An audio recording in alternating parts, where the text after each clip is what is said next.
Okay. Welcome to everyone on this dank Edinburgh evening, and it's a pleasure to see so many fresh and lively faces, some of them recovered from flu. Many of you are familiar, others perhaps relatively new to the club. As per usual, there'll be drinks and canopies after the talk, an opportunity for people to get to know each other better. Perhaps I should also mention that today we're blessed with the presence of two international colleagues, Professor Yuko Matsui, who is there, on leave here from her home university in Japan, and Caroline McCracken-Fletcher, sitting at the back there, at the University of Wyoming. A previous speaker to the club, at least on one occasion, yes, and someone who I know follows the club's activities through our websites. It's good to have you here materially rather than just ethereally on this occasion. Today's speaker is Deirdre Shepherd. She lives in Edinburgh, and we're very pleased to have her initiating this year's cycle of talks and other events at the club.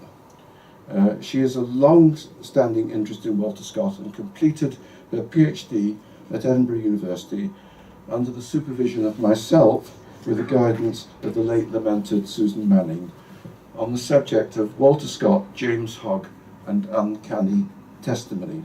One somewhat surprising conclusion reached, as I remember it, was that Scott in some respects was personally more prone to superstitious thoughts than was Hogg. Her interest in Scotland and the supernatural literature persist, and she has taught several courses on fiction and the Gothic for students at the university. The present talk, however, will focus on Charlotte, Lady Scott, and her early life in Lyon and London before marriage to Walter. In it, Deirdre hopes to offer a more rounded and sympathetic picture of Charlotte than is often given, with a special reference to the accusations of illegitimacy and drug addiction that have been associated with the wife of Walter Scott. Deirdre, it's a pleasure to have you here.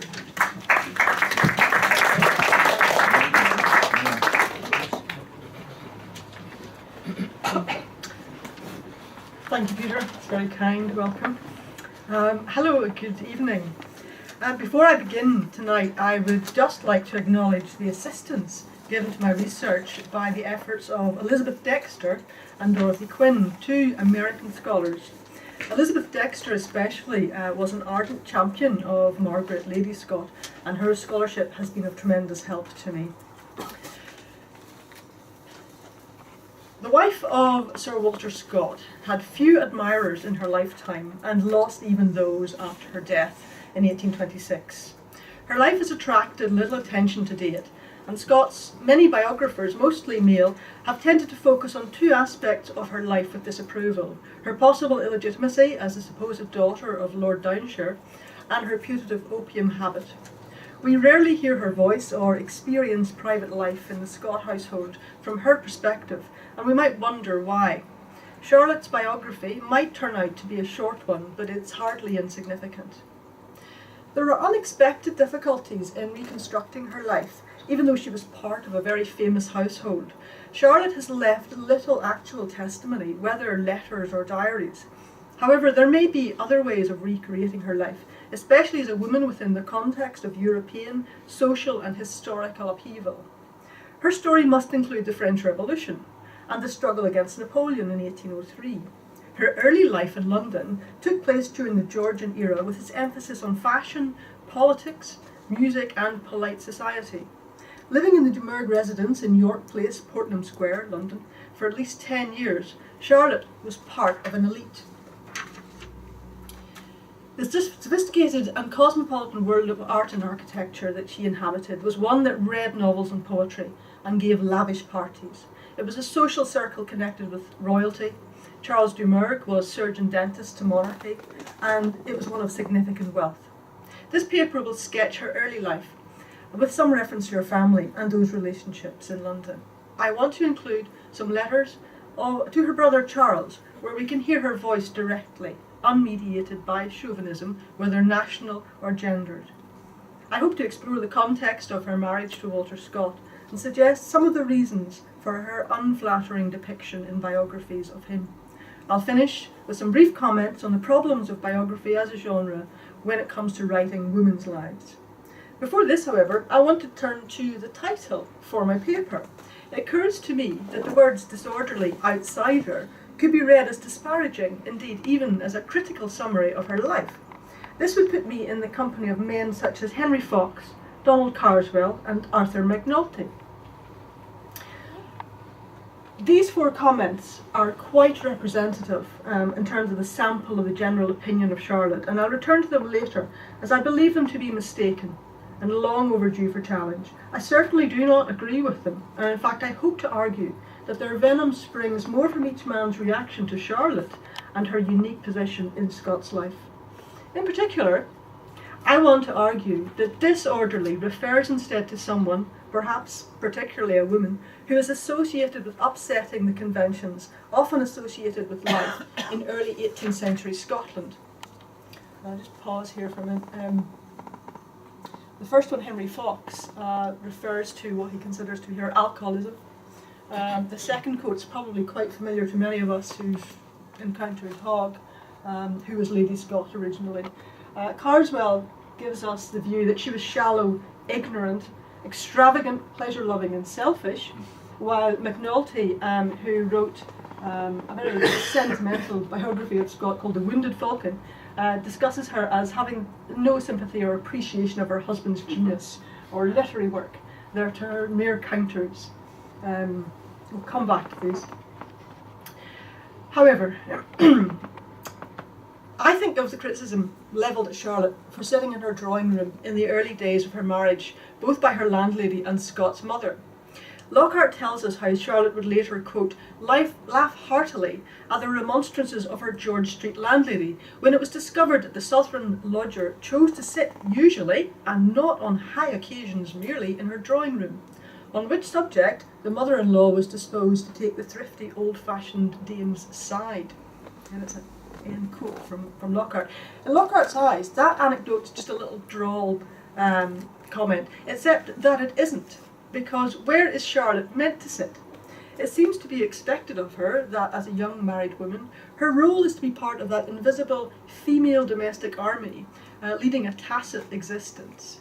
Clearly the idea that a young woman would have leisure enough to dress up smartly, to wait for callers, and to entertain and be entertained is both novel and shocking in Edinburgh. It also indicates that Charlotte did not see herself as part of this hidden female world in Edinburgh. We should remember that Charlotte's formative teenage years were spent in the metropolitan setting of Georgian London, and she was accustomed to life as part of a very public, sociable world, which incorporated private space, but was not confined to that. I suggest ideas of order or disorder often have a very specific connection with one's supposed place in society, and the strength of criticism levelled at Charlotte indicates to me that she took up too much space in the eyes of many of Scott's many biographers from the very beginning. I would argue, though, that women still find themselves negotiating public and private spaces throughout their lives, whether 1797, 1810, or 2019. And just to continue this idea for a moment, you will know that in art historical scholarship, there's long been a debate about socially gendered spaces. It's argued that bourgeois masculinity is associated with leisure, with privilege, and with dominance over public space. These are the streets and the city. Femininity is constrained within the private and domestic sphere of the home, and by implication involves much household labour. Criticism of Charlotte often centres on her feelings as a wife and a mother, as well as a hostess, even though it can be argued that Charlotte's French origins and her experiences of that life in Georgian London encouraged her to see herself as a woman with every right to occupy both public and private space, particularly at Abbotsford, I suggest.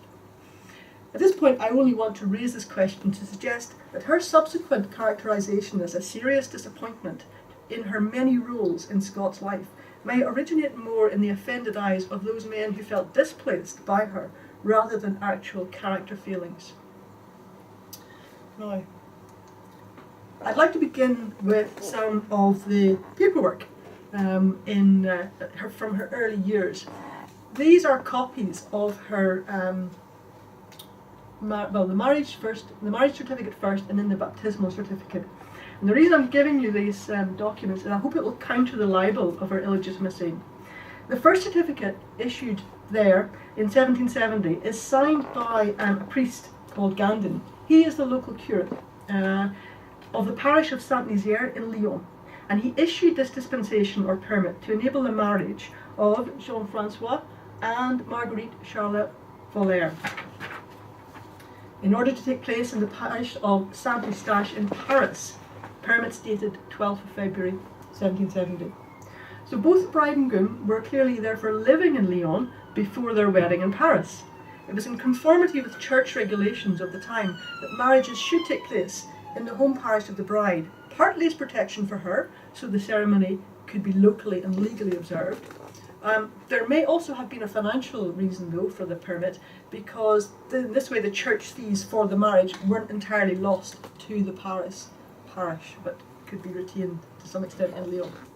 We can suppose, therefore, that Mademoiselle Voller, also known as Elie or Ellie, was born and lived for some of her life in Paris before settling in Lyon. We don't know when she was born, but we do know she dies in 1788, and she was resident in Paris at that time. Her husband, Jean-Francois, as we'll see, was some 20 years older than her. So the permit for marriage is issued on the 12th of February 1770. Jean-Francois is formally appointed écuyer du roi on the 7th of March 1771. And that title is perhaps best translated as equerry to a royal or noble household, in a position usually one associated with charge of the horses. In between these two dates, Ellie gives birth to her daughter, Charlotte Marguerite, on the 16th of December, and the child is baptised. And the second part there is the baptismal record. She's baptised on the 17th of December 1770 in the Abbey of Saint-Martin d'Annay, which dates incidentally from the late 11th century, in Lyon, in the parish of Saint-Nazaire. There are details there of her godparents, one of which is her grandfather, Pierre Charpentier. He's recorded as a sponsor, and he's described as a bourgeois. It seems plausible to assume his son would also be a native of Lyon as well. Another godparent there is Madame Marguerite Achady, who is wife of Jean Boiron. He's another bourgeois. With regards to the legitimacy of Charlotte's birth, the baby is clearly baptised with due ceremony and with the attendance of two godparents, one of which is the grandfather. It seems highly respectable. We should consider it Lord Downshire was himself born on the 23rd of February 1753 at the family home in 21 Hanover Square, London. So it's clear he would have been only 17 years old at the time of Charlotte's birth. He was educated at Eton from 1767. He left there in 1771 to attend Magdalen College in Oxford, and he received his BA there on the 9th of July 1773. There is some detail of his travels in France. There's mention of him in a letter to his father, Wills Hill, who was created the first Marquess of Downshire in 1789. Dr. Stack is corresponding with Wills Hill, and he writes, "For your information, I think Lord Fairford," who's the kind of courtesy title of Lord Downshire at that time, he set out from London on the 1st of August 1773 and returned 25th January 1775. Given these dates, again, I say it's very improbable that Downshire had an affair with Ellie or that Charlotte was his daughter. Charlotte's birth was followed by the arrival of two other children, two brothers. The older was Jean David, which we know. There was a second child called Noël Philippien Marthe. Jean David, baptised in June 1772, and the next little boy comes along 1775. It's possible this child does not survive beyond infancy because there doesn't seem to be any further record of him. This is just to recap. After the wedding in Paris, both bride and groom returned to Lyon, where Jean-Francois was negotiating for permission to take over the directorship of that riding academy. His formal appointment followed on the 7th of March. This academy is often described as a military academy, which can be a little confusing, but from my reading, it seems young men destined for military service were often sent to such academies. And in fact, the Duke of Wellington, sorry, that's just to give you the dates of the Marquis of Downshire and his continental travels, and you can sort of look and see from there that it doesn't really work in terms of his supposed relationship as Charlotte's father. Anyway, yes, the Duke of Wellington attended a Royal Academy of Equitation in Angers in France in 1786.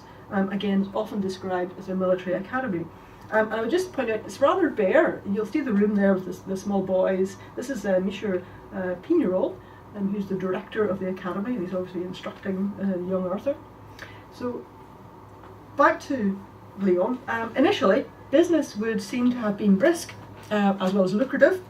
We have a description from the journal of Richard Lovell Edgeworth, father to Maria, who was travelling in France in the autumn of 1771 with his 8-year-old son, the child's tutor, and another servant. Edgeworth hired lodgings in the academy in Lyon, and he described him in glowing terms. Just to sort of a couple of excerpts. We proceeded to Lyon like true English travellers without stopping on the road. I boarded in the family of a gentleman, where I soon learned to speak French, and so as to be intelligible. Monsieur Charpentier, who was the master, had seen much of the world. He had been controller of the household to the embassy at Constantinople for upwards of 20 years, which is why I sort of consider he was about 40 in his marriage. He had been no inattentive observer. Madame Charpentier, Charlotte's mother, was young, beautiful, lively and accomplished, and less fond of public amusements than most French women. During the 2 years that he spent there, he met with uniform kindness and confidence from every part of it. So, the academy was initially successful as a business, although it is doubtful if the Charpentiers had sufficient capital to run it. The buildings of the academy were owned and administered by the Council of Lyon. So the director supplied the movable assets, that's the horses, the furniture, the servants. Charpentier issued a brochure in early 1771 describing his academy, his Royal Academy, as offering the education of gentlemen in the second largest city of the Kingdom of France. Charge for tuition and board per gentleman was 1,600 livres for year 1, 1,500 livres for year 2, payable quarterly in advance. Private tutors or the kind of governors that would accompany younger men were charged 800 livres each, as were pages or the young boys who were in service. Valets, other servants, were charged 500 livres each. Looking at the exchange rate, 40 livres then was about equivalent to £3 sterling then. So your 1,600 livres for year 1 would be equivalent to £120 in terms of Georgian sterling. If you were boarding there as a gentleman, you could expect a room with a fireplace, though the furniture was not supplied. This could be hired at an additional rate of 9 livres per month. It was really a finishing school for young boys, and the standard course of study covered things like the arts of horsemanship, including care of the horse, equine anatomy and diseases. There were also military exercises, fencing and dancing. I was struck by the extra courses, the additional options that you could sign up for, and these were always charged separately, but they included things like instruction in writing and in drawing, singing and musical appreciation, instrumental tuition, geography, the law, heraldry and also fables. I suspect that Ellie was the instructor for most of these optional courses, especially as they appear to belong to the customary province of female education. Edgeworth remarked on her being less fond of public amusements than most French women, and I think that means that she was kept busy teaching. The very best governesses could offer all of these subjects, with the exception perhaps of the law. And we find evidence for this in the publication by Robert Moody, Scottish author. In 1824 he published The Complete Governess, a course of mental instruction for ladies with a notice of the principal female accomplishments by an experienced teacher, i.e. Robert himself. This was a kind of how-to manual for the complete governess, and it expects that she would be proficient in geometry, I'm sorry it's rather small there, slide there, geometry, natural philosophy, chemistry, astronomy, botany and zoology, as well as the more familiar subjects described simply as accomplishments, and that covers the music, dancing, drawing and painting. I'm including these details of the role of a governess, because I think Ellie's reputation as a wife, mother and human being has been comprehensively muddied in the accounts of her to date. I would suggest there's another possible side to this woman, one which encompasses intelligence, ambition and resourcefulness. We know Charlotte would later oversee the education of her own daughters and that she was passionately fond of music. Sophia and Anne played the harp and sang. It does not seem unreasonable to trace a connection, especially in terms of musical talent, back to Ellie herself. I suggested earlier too that I thought the Riding Academy venture was undercapitalised from the start, as most small businesses tend to be. It is likely that there would have been financial strain with the setup of business, where the city council is responsible for the physical structure of the school, the buildings, and in effect leases the premises to the EQA.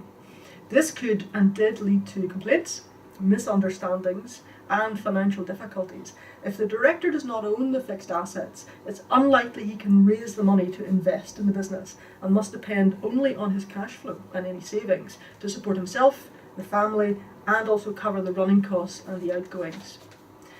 It's not absolutely clear why, but we surmise that Ellie takes the two children in Paris from Lyon in 1784, presumably with their father's approval. On the way, they visit Ellie's mother in Paris, and we know that Ellie, Charlotte and Jean-David make the journey to London in the company of Jane Nicholson, sometime between autumn 1784 and spring 1785. And I can be very particular about this, because Mrs. Thrale, friend of Samuel Johnson, decides to remarry after the death of her husband. Her wedding to Gabriele Piozzi was to take place in the spring of 1784, and she intended travelling to Italy with her new husband, but to do this she had to engage a chaperone for the daughters in her absence, and after searching for someone for some time, in her diary on the 7th of June 84 she records this: "Providence directed a Miss Nicholson to my door, with her peculiarly pleasing manners. The elegance of her form, the maturity of her age, the soft expression of her countenance, I brought home to my daughters a woman of fashion, fit for them to reside or converse or consult with." In thinking about the early influences on Charlotte's life, we have her mother, of whom Edgeworth thought very highly, describing her, remember, as young, beautiful, lively and accomplished, reminding us of the talent and abilities required from someone running a business, teaching in a school. It seems clear that Jane Nicholson is another similarly independent, sensible person with character, good manners and a certain flair. Back to Mrs. Thrale. Her departure on honeymoon was delayed. She did not leave England until September the 5th, 1784. Miss Nicholson remained with the daughters between June and September, but after this Jane travelled to Paris and returned with Ellie and the children sometime between autumn 1784 and spring 1785. The children were then received in London at the house of Charles Dumergue, who was living at 118 New Bond Street, Westminster. Ellie settled the children there and returned to Paris, presumably to lodge with her mother and wait for Jean-Francois to join her there. Their patron, a Monsieur Verdun, had urged him to give up the riding school because of various financial difficulties. There is also a passing reference to virulent fever in Lyon at the time, which may have been a factor in the decision to remove the children. Ellie dies in Paris in 1788, and at the date of her death, in her death certificate, she's described as a widow by the Abbé de Chazelles. We have no further information about her husband at that point. It's not known if she made any other return trips between Paris and London. At this point, Charlotte is between 14 and 15 years old, and she will spend the next 12 years living in the wealthy Dumergue family. Charles Francois Dumergue had been resident in London from February 76 with his daughter Sophia, who was 2 years older than Charlotte. Dumergue's marriage had earlier broken up and his wife had eloped. He had removed himself and his daughter to London after this. We might ask why the children arrive in London, but the one obvious reason is that it would have been a sensible refuge given the politics in France. I'll just mention here that Holyrood Palace in Edinburgh gave shelter to the Comte d'Artois, the youngest brother of Louis XVI, with his family and entourage after he was exiled by the French Revolution around 1796. He was sent to Edinburgh rather than London because of the diplomatic and political embarrassment for the government in London at the time. In charge of the household at Westminster, though, was Sarah Nicholson, sister to Jane. She acted as housekeeper, governess, chaperone and hostess to both girls, Charlotte and Sophia. This is Charles de Burgh. As I say, he had arrived in England to continue his profession as surgeon-dentist, and his patients included the English nobility and royalty. He was clearly respectable, hospitable, generous, very well connected. There were family claims he had arrived in London and attended the court of George III with a letter of recommendation from Louis XVI in his pocket. Apart from his royal connections, the first extensive mention we have of him is in the Reminiscences of Henry Angelo, published in 1828. Angelo was a tremendous name-dropper, a social climber and a very entertaining gossip, often very snobbish in his judgments, but he produced 2 volumes which detail the social life and times of George in London, with the convivial habits of riding parties, fencing, flirting, duels, dancing, etc. By his own account, he is an intimate of Gainsborough and Garrick. On one occasion in Drury Lane in February 76, de Burgh is in the company of Angelo and finds himself caught up in a riot at Covent Garden, and Angelo gives a very gleeful description of the fight and flight in the Reminiscences. Both de Burgh and his daughter were painted by Zoffany around 1780. This is Sophia de Burgh. She's about 12 years old here. Her dress is quite plain, but I imagine expensive and fashionable, possibly in a pale velvet or silk material. You just see. The bonnet, though, is astonishing. Silk again, with pale pink roses and lots of delicate filigree lace and ribbon. She looks much older than her years.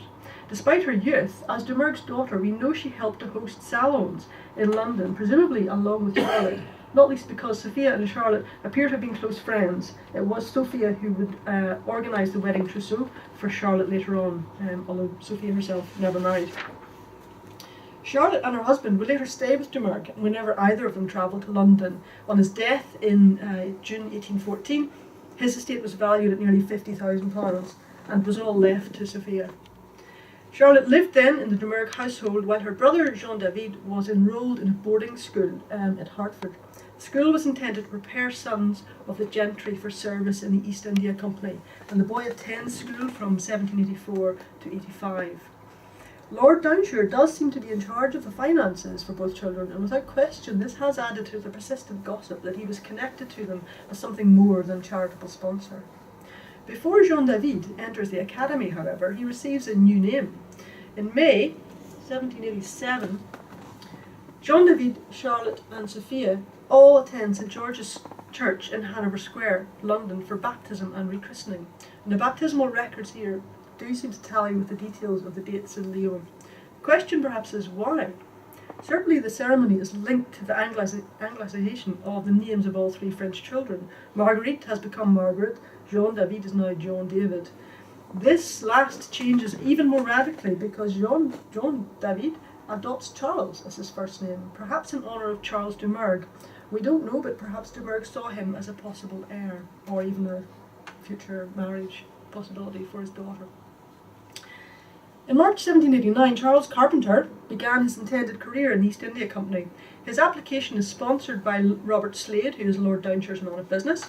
The application is accompanied by a copy of the baptismal forms, and Slade has to make an avowal that John David Charpentier and Charles Charpentier are the same person. The financial backers are listed as Slade again and Lord Fairford. On 27 July 1789, aged 17, he received his appointment to the East India Company, and it's likely he would have sailed shortly after that date. He served in the Madras civil service, and he married Isabella Fraser in May 1805. She was the daughter of a long-standing Indian army family.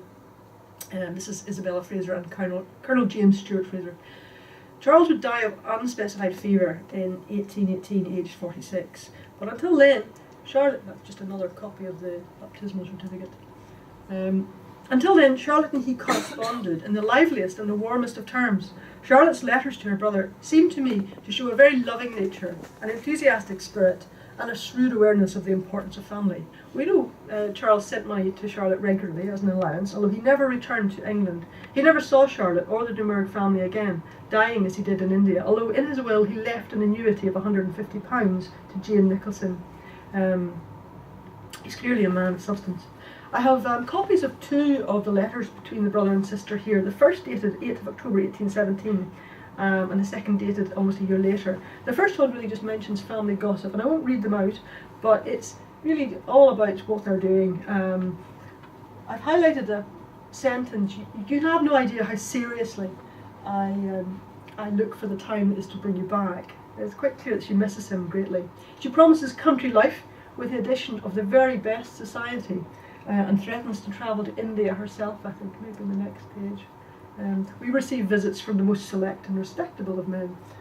She's chat about Scott and his relationship. And I want to just go there. This is the last letter that she wrote to him. And as I say, she says, perhaps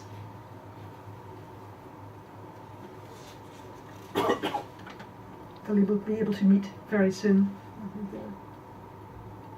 We are, I think the last line there, we are at present building an addition to our country house, and Scott has added very soon. He says, pray, my dear Charles, do write immediately and relieve me from this anxiety. This is considering this really a number of years since you had seen them, the love never seems to have died between brother and sister there. It's Charlotte's voice, which we don't hear, I think, in many of the biographies. As I say, this is probably the last letter Charlotte wrote, and reading it, you have the impression of a sensible, cheerful woman, engrossed with her family at this point, and proud of their various talents like any mother. She describes the work going on at Abbotsford. It's a very typically domestic letter from members of a family, even though she hasn't heard from him, as I say, is clearly anxious. But I hope it conveys something of Charlotte's personality and a rather loving nature. It's a very lively letter. Of course, the only reason we're reading these letters is because Charlotte married Walter Scott in December 1797. I'm aware that Charlotte's birth, parentage and origins have been subject to some very scathing, even libellous claims. We don't yet have a full picture of her true relationship to Lord Downshire, even though I hope the dates given earlier refute some of the scandalous claims. I just want to return to some of that criticism of her, because I would argue that as readers and scholars we have been significantly, if unwittingly, influenced by the misogynist views of Charlotte. To begin with, this is an image of her just before her marriage. It shows someone with neat and fashionable hair and dress gazing directly towards us. She has a very frank and open countenance with well-shaped eyebrows and cheerful, pleasant features. But it is at this point that the autonomous Charlotte becomes part of the myth of the author of Waverley. I would point out that there are at least 34 biographies of Scott to date, and their references to his marriage in relation to Charlotte are often perfunctory, condescending, and surprisingly hostile. With the exception of 3 works by women, Una Pope Hennessy in 1948, Carola Oman in 1973, and Eileen Dunlop in 2016, 34 biographies are all written by men, 10 of them published between 1837 and 1899, the majority, though, 19 of them, published between 1901 and 1980. And we've just 4 published recently, i.e. after 1995. Many of the authors show a strong tendency simply to repeat rumour and gossip when it comes to Charlotte. Whereas it's notable that the biographical approach to Scott is generally appreciative, uncritical, even hagiographic. But when there are exceptions to this, for example, we know the works by maybe Quayle and Sutherland, who argue for a more unscrupulous and indeed cynical portrait of their man, Charlotte tends in that case to receive even harsher treatment. Her letters to Downshire are usually read as proof, there's another copy of that, are usually read as proof there was probably a scandalous connection between them. Her playful letters to Scott in the early weeks of their courtship are used in evidence against her, especially when she laughs at him. She writes at one point, "It's very unlucky you are such a bad housekeeper, as I am no better," and generations of scholars have taken her at her word, entirely humorless. This is the portrait we're maybe more familiar with. This is the one at Abbotsford. Charlotte's age 40 here. And her portrait's painted 1810 by James Saxon. At this point it shows a dark-haired young woman with large, rather heavy eyes and an expression which might be charitably described here as neutral. Her complexion is pale, with reddish tinges to her cheeks and nose, in contrast to the pale, creamy flesh of her neck and chest. Her black hair is abundant, softly gathered behind her ears, and falls thickly over her forehead. Her dark brown eyebrows are almost hidden. She is not smiling, but she appears rather serious, almost glum, especially when her only item of jewellery is an outsize possibly wooden set of beads and crucifix. And you do have to get up close to see that, but that's what she's wearing. The gown is of a dark, possibly velvet material, and adds to this impression that we have of a sober formality and a religious sincerity. Looking at the picture, nothing is given away by the sitter. However, Charlotte cannot hide or disguise the expression in her eyes. She gazes directly at the viewer and holds us with a sudden revelation of intelligence, shrewdness, and even faint amusement. The red lips are still firmly closed, but there is suddenly a greater sense of the private woman behind an armoury of many kinds, whether demure dress, slightly guarded expression, or pious sensibility. And incidentally, while Saxon is working on this portrait around 1810, this date coincides with that, I might say, infamous letter of Scott to Lady Abercorn, dated 21st of January. It's the one we all know, and it remarks how Mrs. Scott's match and mine was of our own making, and proceeded from the most sincere affection on both sides, which is rather increased than diminished during 12 years of marriage. But it was something short of love in all its forms, which I suspect people only feel once in their lives, folks who have been nearly drowned, etc., etc., etc. Now, Lady Abercorn was one of Scott's weaknesses, being a lady with a title, and she was rather attracted by the author's celebrity herself. Given Charlotte's expression here, I wonder if Charlotte saw that letter. And I just think she may have done. Anyway, I mentioned earlier I wanted to challenge some of the nastier comments about her, and just going back to that slide, Henry Fox, these comments were written in his journal after he had dined at Abbotsford, so not very grateful. Their vehemence is surprising, but in 1822 it's more likely that Charlotte's reddened face relates rather to illness, such as heart disease or asthma, and the remedies that she took for relief. The quarrel between Lockhart and Hogg over Hogg's proposed biography of Scott, in which he mentions Charlotte's laudanum self-medication, has obscured the discussion we should have about her state of health. However, Hogg's and Lockhart's knowledge of the Scott family medicine chest is confirmed by the earlier discovery of the chemist's receipts in the day books of Charles Bailey, apothecary, of 63 Princess Street in Edinburgh. One of them gives the details of one of the prescriptions made up for Lady Scott. It lists 2 bottles of laudanum, 1 bottle of castor oil, and 1 bottle of something called opeldodoc liquid, which was used for cleaning and dressing wounds, and it was made up of soap in alcohol with camphor and wormwood. But Bailey's daybooks appear to show that between 1823 and 25, he supplied 22 quarts of laudanum plus 18 dozen opium pills and lozenges. Castor oil is ordered in by the pint in tandem with quarts of laudanum. The prescriptions are excessive. They do look excessive to us, and they may indicate an addiction in either Charlotte or Walter, but before we judge them, it's worth reviewing one of the contemporary medical guides of the time. This is John Savory's Compendium of Domestic Medicine. This is where he recommends opium for a very wide range of ailments, whether internal or external. Savory was president of the Royal Pharmaceutical Society and clearly an authority, as a member of the Society of Apothecaries. I've just highlighted a couple of things there.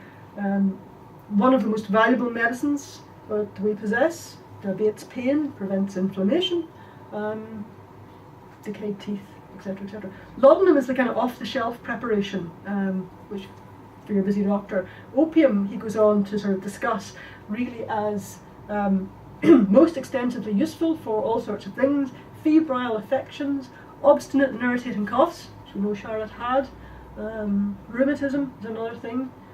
He does discuss how it can be fatal if you don't get the dose right, but clearly, hope you do. We know Charlotte suffered from ill health. It is often vaguely described as water on the chest, but it does seem to say she had a heart complaint as well as asthma, possibly both hereditary. Looking at the recommendations here for the treatment for fever, acute and chronic rheumatism, and the coughs, we see opium mandated. It seems rather harsh to condemn her for following the best medical advice of the day, even if we think the cure is more dangerous than the illness. Now, having considered her use of opium, we should look at the Scott family finances. In Macnulty's biography, Sir Walter Scott, the Wounded Falcon, Macnulty describes Charlotte as the most frivolous spendthrift without giving any sources. Oops, go back there. This is from an article in the Accounting Historian's Journal by Sam McKinstry and Marie Fletcher. They analysed Scott's domestic spending, and their findings for this year, 1799, are here. if you look at the personal expenses of Charlotte and the child Sophia, run to just under 10% of the annual total of around £1,000. There's some interesting details on Walter's spending, and McKinstry highlights the high total for wine and liquor as surprising. He suggests Scott is laying down his cellar. He could be, but it's in there at £182.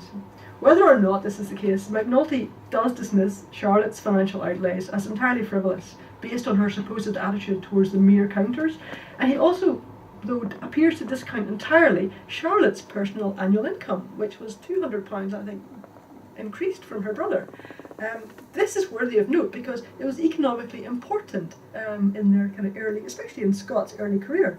Scott is described as extravagant, but Charlotte is the spendthrift with her weakness for worldly goods and amusement, as McNulty loftily puts it. However, if we include the wine cellar, the library, the collection of antiques, the armoury crammed with weapons, to say nothing of Abbotsford itself, I think the description spendthrift might well characterise a different Scott. But the approach here is very typical of the persistent attitude towards Charlotte's character, her appearance and her background. And there's a couple of particular sources for this, but this one by Reverend Charles Rogers I feel is responsible for much of this abuse. He paints an appalling picture. Sir Walter did not marry very fortunately. She was not expert, nor did she compensate by feminine graces for imperfect housewifery. Her mother was a Frenchwoman, and having acquired French manners, she never abandoned them. English she spoke imperfectly, substituting de for the, and otherwise betraying ineptitude in marrying the British tongue. Well, I don't think that's true, having looked at some of the letters she's written. I suspect, as I say, this is an appalling picture of an unlovely foreigner with limited intelligence and few social graces, and I just don't think we can go with that at all. This is the comment that really got me though. 1818, Scott publishes The Heart of Midlothian and accepts the offer of baronetcy. Scott, after some natural hesitation, welcomes the honour while his wife had a childish delight in being styled my lady. At this point, in 1818, Charlotte's aged 47. She had borne 5 children, 4 of whom survived. She was responsible for bringing up this family and running both 39 Castle Street and Abbotsford, having previously set up homes in Axesteel, near Regala, and before this in the rented cottage at Laswade. The word childish seems ever more inappropriate, if not entirely fanciful. Even with servants, all this required a high degree of managerial skill and domestic competence. Scott's lifestyle was one of generous hospitality and extravagance, but his wife ran her home successfully within a budget. There is a sad little note in Scott's journal, I seem to remember, where he writes how after her death, his poor daughter Anne, cannot manage as her mother did. Anyway, I'm going to finish up soon. But thinking over Charlotte's treatment at the hands of Scott's biographers and noting only some of the most commonly disparaging views of her, I began thinking about biographies of women and how they can be so very different. It occurred to me that where women are concerned, biography becomes a subset, or it can become a subset of creative writing, even fiction, where the biographer constructs a life of his or her subject within a preordained framework and perhaps unwittingly deceives the reading public. But gossip substitutes for facts and slander becomes truth. In her study of the subject of biography itself, Hermione Lee warns us that biography is a form of history, and that's a quote from her, and that any biography must faithfully picture their subject within the appropriate historical and cultural context to describe their life and times. But history is not a neutral word, and in unreliable hands, biography can and does take on a politically and culturally gendered dimension. It may focus only on certain approved lives, usually the great men, but to the exclusion of women and other radicals. If Scott was an approved subject, his wife was not. Everything was wrong with her as an appropriate heroine in Scott's life, according to Carswell, McNulty et al. In my own speculations about Charlotte, I have come to consider her as a persistent and disorderly outsider in the otherwise delightfully romantic and sentimental portraits of Scott biography. And sentiment crops up in the most unexpected places. For example, this is Marion Lockhead. It's a study of the 18th century Scottish household. She's actually describing the furnishings and design of a typical domestic Scottish library, and she suddenly veers into this discussion of Scott's chivalrous temperament. There is no mention of the woman he actually married. She's completely excised from the story. It's as if she doesn't exist. Yeah. In many ways, Burns is above and beyond Scott, as that generous soul would be the first to admit. But there are one or two qualities in Scott beyond the comprehension of Burns. One is that chivalry towards women. It was probably developed by that unfulfilled first love, which left a wound instead of festering, became a source of healing. And this is just. Anyway, during her lifetime of plain speaking and practical housekeeping, and even afterwards, Charlotte seems to have stirred up even the most phlegmatic visitors to her husband's baronial fantasy palace. I suggest she was an unusual and capable woman with a ready tongue and decided views.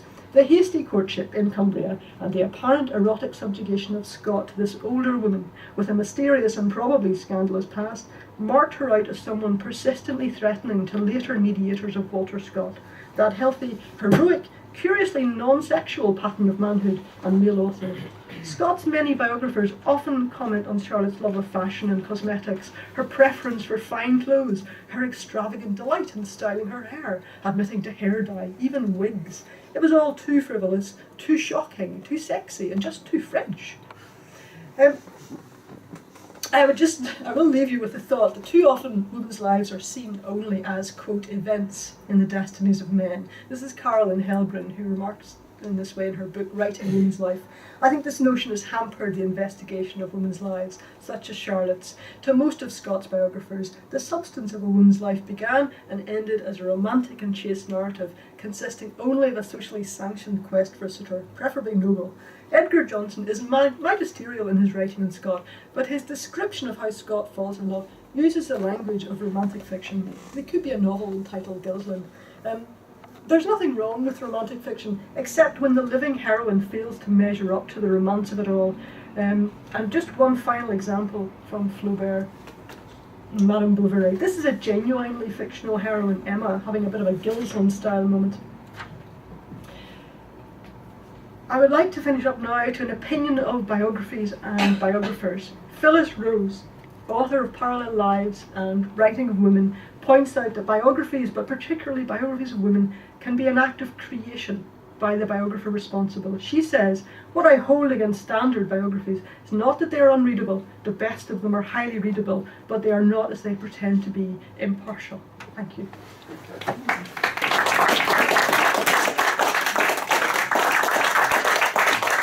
Well, thank you, Deirdre. That truly was remarkable, because I was going to praise you for all that original research that you've got, which I haven't seen a bit of that myself. It was truly original. But then you come out with this splendid sort of conclusion defending Charlotte and women generally. I hope you write that biography of Charlotte, because it seems she deserves it, you know. Anyway, I'll shut up for a while, and I'm sure you'll... Yeah, please go ahead. Any questions? Well, you didn't mention the Welshman. I didn't come prepared to ask this question. I think his name was Owen. Yes, indeed. Who left a bequest which Scott discovered later. That's right. What was his connection with the We don't really know the full connection. It's possible that Ellie was a governess in London at some time, and the scholars I mentioned at the very beginning, Dexter and Quinn, Elizabeth Dexter thought that actually the Downshire connection might be that Downshire and Ellie were half brother and half sister, and that Ellie was actually Wills Hill's illegitimate daughter, and that somehow that's why the Downshire connection keeps popping up, because the Downshires did look after children, whether legitimate or illegitimate, because when Downshire himself was near death, and actually thought he was near death and wrote his will, he actually included provision for, I think, 2 daughters, which no one had known about until the will sort of turned up.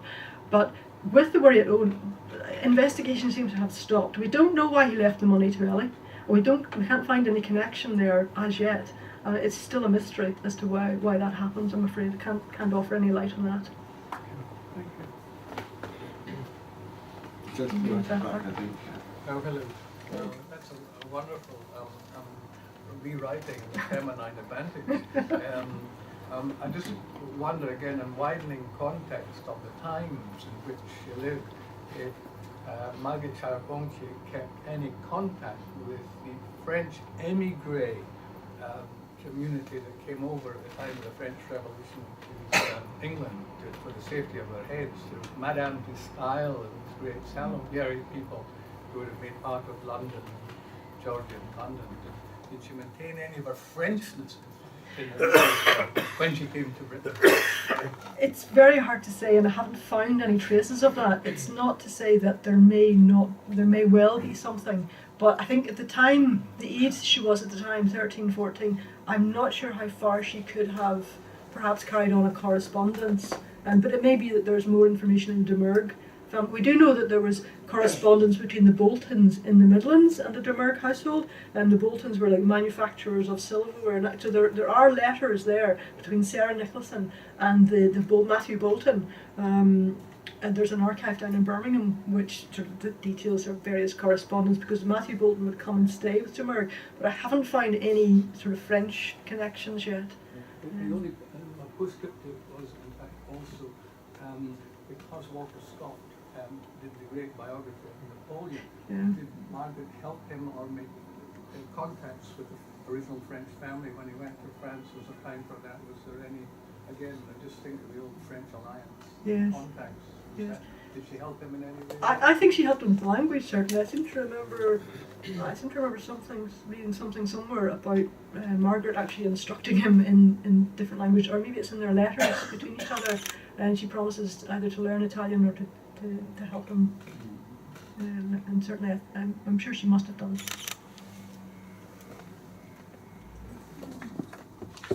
I was interested in the riding connection, because he's supposed to be attracted at Gilsland by what it was horse, yes, and she obviously became her yes, father ran yes. That's an interesting part, actually, because it seems that Charlotte was riding there without a chaperone, which was quite a sort of forward thing to do. But of course she may have had one, but it's not mentioned in any of the kind of biographies I've got that I've noticed. And there's a great deal of how she appears galloping along, but quite an independent. She was a feisty person. There's one wonderful letter where, because when they agreed to get married, he was a control freak, Scott, quite frankly, and he takes over the whole show and the arrangements and everything. And she gets little digs in at him. He tells her that he's going to have he's got the right to be buried at Dryburgh Abbey. That's right. At one point, and she writes back to him and says, I just don't want to hear where your bones are going to be buried. I haven't even married you yet, or worse than that. And it does suggest a very feisty. Well, I think the side of her has kind of disappeared, really. Yes. Caroline. I thought about her as a businesswoman, because I've been working on the other side from the house, Uh-huh. right? And how we talk about the flow of people through the house, and you can track the flow of people who find the family pretty much invisible, right? They just sort of miss the family, but they're swimming around way like crazy under the water, right? So if you track it, it's pretty much running a business. It's not just running a couple of houses. It's also running all the array of things that's necessary to support what is a family business. Yeah. I think she talked to Hogg about the hotel that she's running, and there's a quote there. But it really is a domestic business. Yeah, she's responsible for maintaining it. It's like a small army. She's. And there's no signs of a sort of strong housekeeper figure there. Yeah. Is there at We know all? there's a butler. We knew there was a butler, but there's no. I think it's mostly Charlotte. Any further questions before we start to break up? Just an observation, actually, went through riding schools, a sort of finishing school for young people. We had one in Edinburgh too, for the East India Company, situated roughly where the Caledonia Hotel is, up in that area. It went on till about 1852, when Sandhurst, the Sandhurst wouldn't accept the qualifications of this school. And the young men, with the advent of the railways, that they went down to London to finish their education there. But it was there for about, I think, 30, 40 years, serving the East India Company with young Scotsmen. Well, that's really interesting, actually, because I've been looking for more information about this, and I was curious to see that Wellington then was sent over to France to finish off his education. I'm sure there'll be an opportunity to ask Deirdre questions when we have the canapes afterwards, but this is a book. We all past presidential addresses, which we give it's a small token. Thank you, Deirdre. I better just close up now. Before bringing us to a close, just a brief word about the next two upcoming events of the club.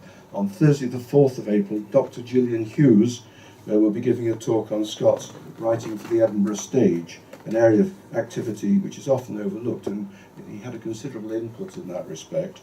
This will be followed by the 110th annual dinner in its new spring setting on Thursday the 2nd of May, when our current president, Sir Maxwell MacLeod, will propose the toast to the memory of Sir Walter Scott. Tickets for these, along with other events highlighted in the Secretary's letter, are still available, I believe, from our Treasurer and Events Convener, Lee Simpson. I've been asked, and I'm going to call on our Secretary to give the vote of thanks in just a wee while, but Louise has asked me to mention a talk which is tomorrow at the Edinburgh University History of the Book seminar, and the title is News, Ballads, Broadsides and Shows, Scott Unbound. That gives me the sense that it's about the chapbook, the extensive chapbook collection which Scott assembled and is still.